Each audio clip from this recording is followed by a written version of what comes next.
2 స్పూన్ల నూనె పోసి పోపు గింజలు వేసుకున్నాక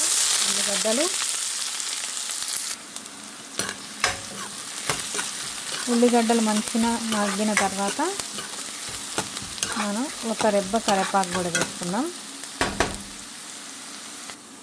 కరివేపాకు కొంచెమే ఉంది కాబట్టి కొంచెం వేసుకున్నా, మిగతాది ఉంటే ఇంకొక 2 రెబ్బలు వేసుకోండి, బాగుంటుంది.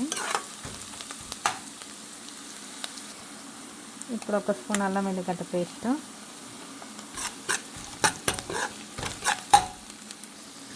అల్లం కూడా పచ్చివాసన పోయిన తర్వాత మనం దొండకాయలు వేసుకుందాం. నేను దొండకాయ కర్రీ చేస్తున్నాను. నేను ఇలా కోసుకున్నాను దొండకాయలని. మీ ఇష్టం, మీరు ఎలా అయినా కోసుకోవచ్చు. మంచిగా మగ్గినవి. ఇప్పుడు దొండకాయలు వేసుకో.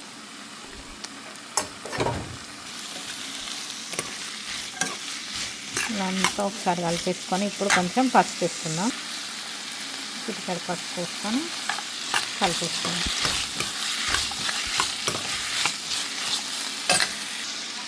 ఇవి దొండకాయలు ఇప్పుడు మగ్గిన తర్వాత చూపిస్తాను. మూత పెట్టుకొని మగ్గించుకుందాం. ఇప్పుడు మనం మూత తీసి చూద్దాం మన దొండకాయలు మగ్గినేయలేదు.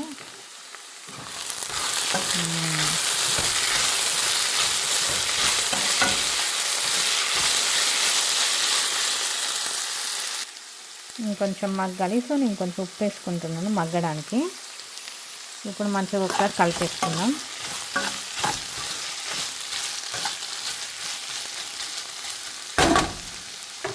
మళ్ళీ మూత పెట్టేసుకుందాం.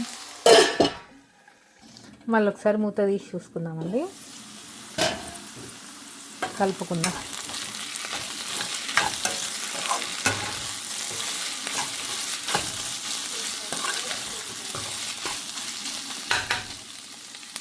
దొండకాయ మంచిగా మగ్గింది. ఇప్పుడు మనం కారం వేసుకుందాం.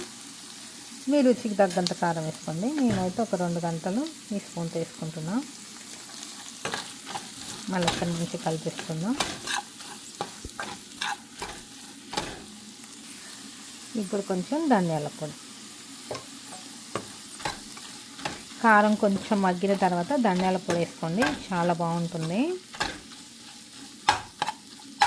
దాంతో మంచిగా కలిపేసుకొని ఒక 5 నిమిషాలు మనం మీడియం ఫ్లేమ్లో మగ్గించుకుందాం. తర్వాత లాస్ట్లో కొంచెం కొత్తిమీర చల్లుకుంటే మన దొండకాయ ఫ్రై అయిపోయినట్టే. ఇప్పుడు చూసుకుందాం. ఇప్పుడు మనం ఒక గుప్పెడు కొత్తిమీర వేసుకుంటున్నాను.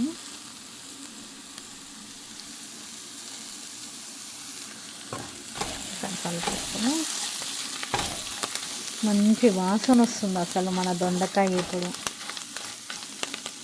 ఇంతే అండి, సింపుల్ అండ్ ఈజీ దొండకాయ ఫ్రై. థ్యాంక్స్ అండి. Thanks for watching. Please subscribe my channel. Thank you.